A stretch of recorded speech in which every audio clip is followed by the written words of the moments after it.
السلام عليكم ومرحبا بكم. نتمنى ان شاء الله تكونوا كامل بخير وتكونوا في صحة جيدة يا رب. مرحبا بكم في قناتكم لمسة من مطبخي السحري. كما راكم تشوفوا اليوم جيتكم وصفة بزاف بنينة، ان شاء الله تعجبكم هذه الوصفة وتجربوها.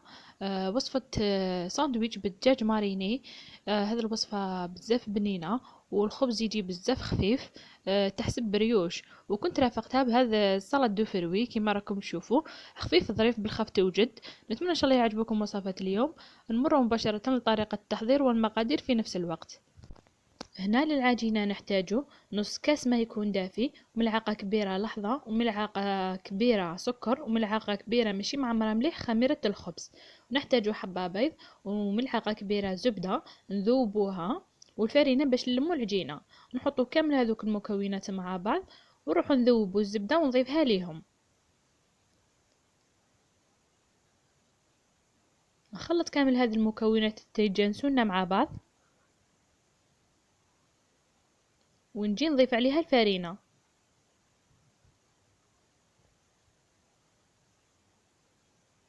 هنا الفرينة ما راحش نعطيكم العبر، لأن الفرينة كل وحدة والفرينة تاعها كاين اللي تشرب كاين اللي ما تشربش. المهم حتى تنطم معنا العجينة. نضيف لها حوالي ملعقة صغيرة ملح، ونطم العجينة تاعي. هذه العجينة تجي بزاف خفيفة وبلا ما تدلكيها.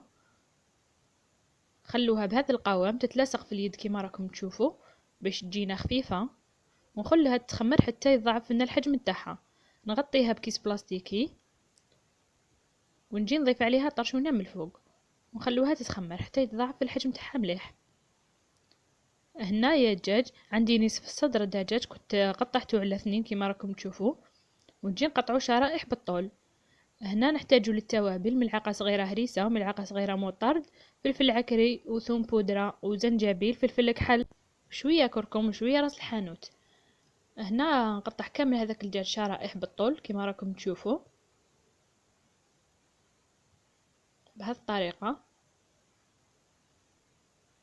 هنا بعد ما قطعت كامل هذاك الدجاج بالطول كما راكم تشوفوا، نجي نحطو في صحن ونحصر عليه حوالي ملعقة كبيرة عصير ليمون، ونجي نضيف عليه هذوك التوابل. نضيف له حوالي ملعقة صغيرة ملح، وملعقة كبيرة ونصف أو ملعقتين زيت باش تمشينا هذيك لامارينة تاعنا في الدجاج. هنا بعد ما مارينيتو كامل نجي نغطيه بكيس بلاستيكي وندخله للثلاجة، نخليه يرتاح حوالي نصف ساعة حتى توجد معنا العجينة ونطيبوها. هنا بعد ما خمرت لي العجينة وتضاعف الحجم تاعها كما راكم تشوفوا، نجي نرش عليها شوية فرينة باش ما تلصقليش وتعذبني، تكون العجينة تاعنا راهي تتلاصق كما كنتو تشوفوا. نرش طاولة العمل بشوية فرينة ونحبطها. هنا الحجم اللي يساعدكم ديريه، انا قسمته على اثنين وتقدري تقسميها على ثلاثة ولا على أربعة. هنا نجي نحل هذوك الكرات اللي عندي بهذا الشكل كما راكم تشوفوا، ونجي نلويها من الأطراف حتى نتحصل على حربوش طويل. وماذا بيكم ما تخلوش الفراغ بين الدورات باش الخبز تاعنا ما يجيناش في هذاك الفراغ كي يطيب. هنا نجي نلصق هذوك الاطراف من الاسفل باش يجينا شكل شباب وما تنحلش معانا بعد ما طيب كما راكم تشوفوا. نتمنى ان شاء الله الطريقه راهي واضحه.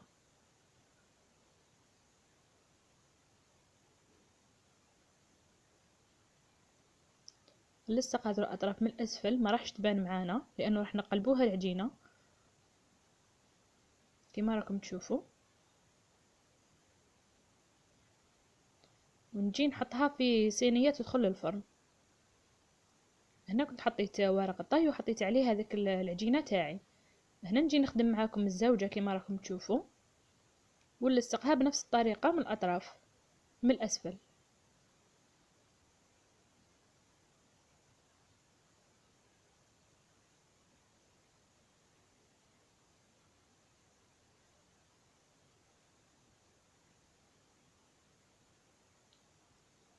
نقلبها ونحطها في الصينية اللي تدخل الفرن، ونخليها تخمر حتى يتضاعف الحجم تاعها كما راكم تشوفوا لهنا. بعد ما تضاعف لنا الحجم تاع العجينة تاعنا، نجيب حبة بيض نكسرها ونضربها مليح ونجي ندهن بها من الفوق. هنا اللي تكره ريحة البيض ولا ما تحبهاش تقدر تضيف لها ملعقة خل ولا ملعقة قهوة. ندهن كامل الخبز تاعي. ماذا بيكم ما تضغطوش باش الخمورية تاعو ما تهبطش معانا.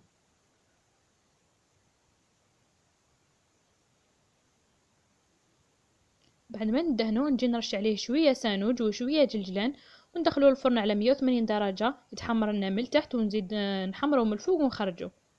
كيما راكم تشوفوا هنا الخبز تاعنا راهو هذا وين خرجته راهو سخون وجا بزاف خفيف كيما راكم تشوفوا. نخلوه يبرد ونروح نوجدو معكم سلطة الفواكه اللي كنت وريتها لكم من قبل. خفيف ظريف بالخف توجد. هنا عندي كمية من الفراس كنت قطعتها قطع صغيرة،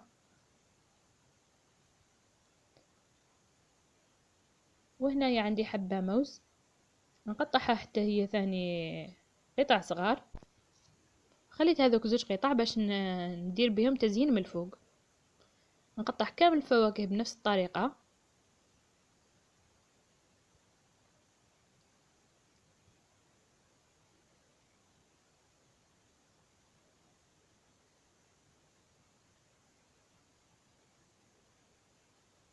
هنا بعد ما قطعت هذاك التفاح تاعي نجي نعصر عليه حبة ليم وحبة تشينا كيما راكم تشوفوا. هنا كنت نحيت لها هذوك العلفة تاوعها باش ما يديرونجيوناش من بعد في الماكلة. ونعصر هذيك التشينا بنفس الطريقة. هنا اللي تحب بنة المزهر تقدر تضيف زوج ملاعق كبار مزهر، راح يعطي لها بنة بزاف شابة. هنا ضفت لها علبة ياغورت فرويتي ولا اي وقت عندكم. ضفت لها حوالي ملعقتين سكر. نخلط كامل المكونات مع بعض ونغطيها بكيس بلاستيكي ندخلها للثلاجة حتى تبرد، ووقت التقديم نجي نوريها لكم. هنايا نروح لهذاك الدجاج اللي كنت مارينيتو من قبل، حطيت فيه مقله شويه زيت نقليه حتى يتحمر لنا كامل ويطيب ونحيه من المقله كيما راكم تشوفوا. هنا هاوليك الخبز تاعنا بعد ما برد جا بزاف خفيف كيما راكم تشوفوا. نجي نقطعو هنايا بالموس المنشار كيما راكم تشوفوا باش العجينه باش الخبز تاعنا ما يتعجنش من الداخل. هناك طبقه اولى درت جبن ولا تقدري ديري مايونيز. راح نحط سلطه وطماطم كنت قطعتهم كيما راكم تشوفوا. هنا الحشو اختياري واش عندك تحشي به. هنا نجي نضيف الفريت بطاطا كنت قليتها عادي ونجي نحط عليها هذاك الدجاج ماريني. هنا هذا الصلصه اللي كنت خدمتها معاكم من قبل في وصفه الطاكوس ووصفه بطبوط. دوك نحط لكم الروابط تاع الوصفه في صندوق الوصف. نحط هذيك الصلصه من الفوق كيما راكم تشوفوا. هاوليك هنا الساندويتش تاعنا واجد نروحو نشوفوه في طبق التقديم.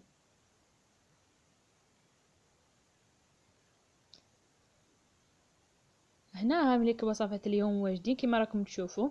هذيك السلطه دو فري كنت حطيتها في هذا ليكوب. نتمنى ان شاء الله عجبتكم طريقتي. تجي بزاف بنينه بهذه الطريقه، كاين عندها طرق بزاف كيما تعرفوا.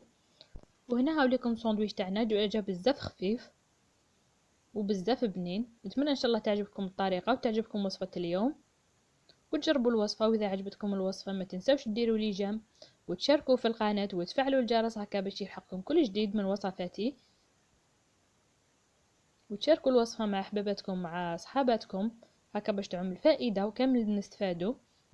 وما تنسوش توصلوا الفيديو لاكبر عدد من اللايكات هكا باش يلحق كامل الناس ويشوفوه ويستفادوا كما استفدتوا نتوما. دمتم في رعايه الله وحفظه. مع السلامه.